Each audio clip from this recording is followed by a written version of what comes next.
Hi everybody, this is the Baseball Hut, the amazing, spectacular, terrific, the great one, the people's champion, your host, the Hut. Welcome back to the Baseball Hut. Hopefully you didn't have a heart attack tonight. My God. I'll tell you, without a good bullpen, it is a real struggle winning games, especially if you're trying to make a playoff push. But before we get into this video, get the defibrillators ready if you needed it. Hit that subscribe button.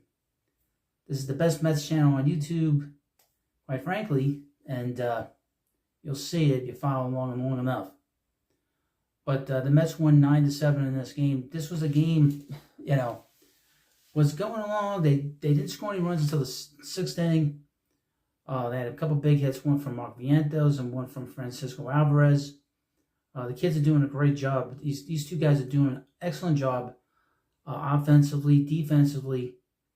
So there's so much great stuff to talk about with them. I have a video on Francisco Alvarez in the morning for you. Something a little bit different than I normally do. And the Mets got a very good performance from David Peterson. After giving up 2 runs in the third inning, he pitched really well. He got the Mets into the 7th inning. Let's see to get more length out of their starting pitching. And David Peterson's starting to pitch much, much better. And he's probably solidifying his chance to be in this rotation once Christian Scott is here, which he'll pitch on Wednesday, and Kodai Senga, who will also pitch on Wednesday in Brooklyn. He's going to make it very difficult for the Mets to take him out of that rotation. And it makes one of the Mets' other lefties a little bit expendable on the trade market. And the Mets took the lead in the 6th inning, got some big hits from, like I said, from Vientos and Alvarez. But the bullpen, they gave up, how many runs did they give up? It's 5 runs? 5 runs in this game. In this 8th inning, the Daniel Nunez came in the 7th inning. He pitched okay, but he got a little squeezed by the umpire in that 8th inning on that skunk Jesse Winkler. He had him on the 2-2 count, and then he struck him out again on the 3-2 count, and he walked him.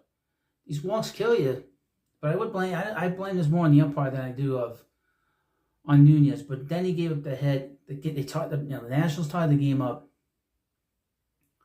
on a very difficult error by Tyrone Taylor. But then the Mets, in the 10th inning, scored 6 runs. The big home run by J.D. Martinez. Like I said, before the Mets signed him, that this guy hits big pitching. He hits it in big spots.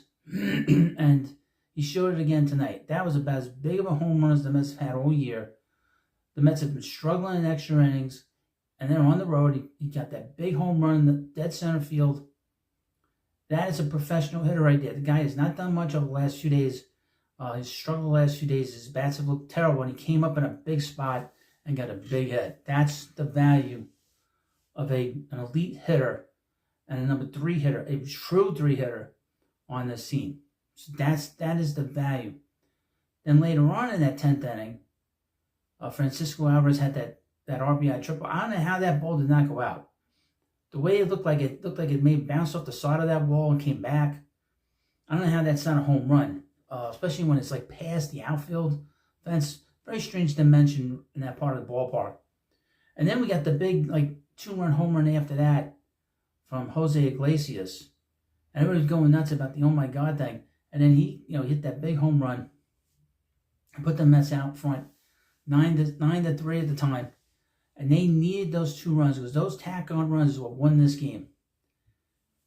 Now, they brought in Tyler J. Now, he pitched well prior to the Mets sending him down.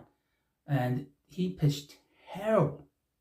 Falling behind the count, walking batters. You can't do that, folks.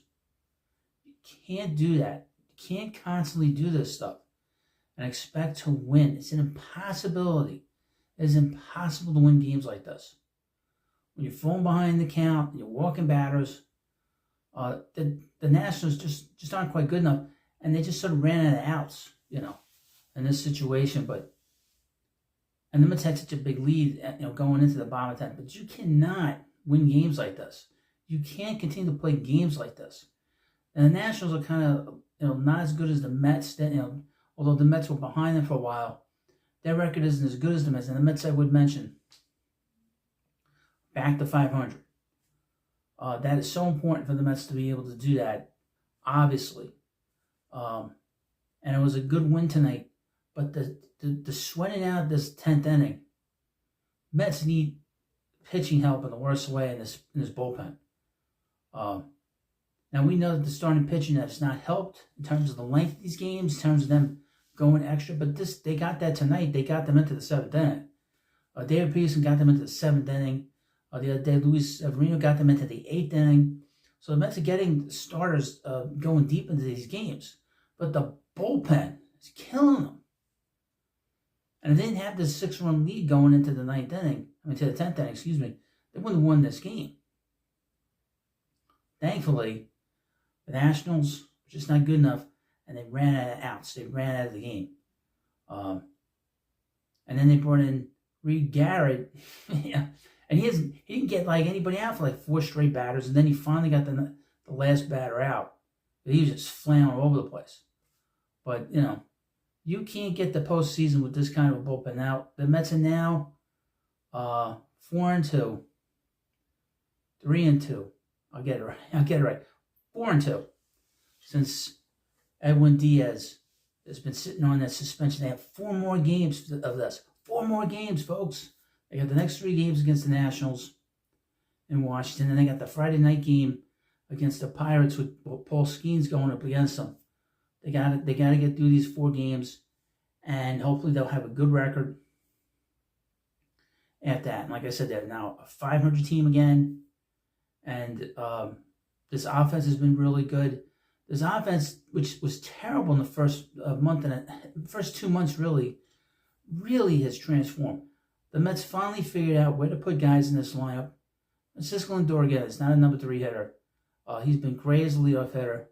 Brandon Nimmo, who did not play tonight, had this weird accident. Or I guess he passed out in his freaking hotel room. I never heard of this. That's scary. But they had Harrison Bader. He had a big hit by pitch in the 10th inning, which led to the 3-run homer by Martinez. He had a good game.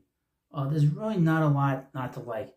Francisco Alvarez, since his return from the IL, he's hit 377 with 10 extra base hits, 15 RBIs. The Mets' record is 13-4. Is that an impact player or what? And a winning player? And again, I'll remind you, I'll have a video on him in the morning. A little unusual for this channel. It's more of a puff piece. Read an article that I'm going to read to you. Hope you'll like it. And he talks about Juan Soto in it, and he talks about his leadership abilities and all this great stuff about him. But he's such a great player, just at a young age. He's got something special going on. And he's a winning player, too. So that is a fun thing to see. But again, as we get close to the deadline, I swear, they got to get bullpen help. Hopefully Edwin Diaz will come back, pitching like he was right before he got hurt. Right before he got suspended, And hopefully this front office brings in some more pitching help. They need at least 2 more pitchers. A lefty to take over for Diekman, because Diekman scares the hell out of me. He pitched in the 9th inning. He was so scary. I was scared, folks. Scared. They need to replace him in that bullpen, and they need a guy for the 8th inning that can actually come in and close games out if they need it. Mets bullpen since Edwin Diaz suspension. Get this, 25 innings. The Mets ERA is 7.3. Holy shit, 7.30. 832 OPS. Get this, walks per 9 innings, 4.68. I don't know how they won this game tonight, but then again, like I said, they scored a lot of runs in the 10th inning, and the Nationals just sort of ran out of outs. They ran out of the game. They had 4 outs. They might have tied the game up or won the game, because only 3 outs, perfect game, perfectly designed game. The Mets were able to squeak past the Nationals for a night. So again, we'll have plenty of videos on this channel. We're gonna have a lot of videos on this channel leading up to the trading deadline, about a trade speculation, all the stuff, and some extra things along the way. So this is going to be a very busy channel. You're going to have a lot of videos up during the day. This is the 3rd video today, and hopefully you like this one. And of course, if you're not on X, and you're not on, it used to be Twitter, and if you're not on Facebook, hit the subscribe button so you know what's going on. This was a very arduous game tonight. It was a very stressful game tonight. But the Mets got the win. And that's all that matters. So thank you for watching this video. Please subscribe to Baseball Hut, and I'll see you later.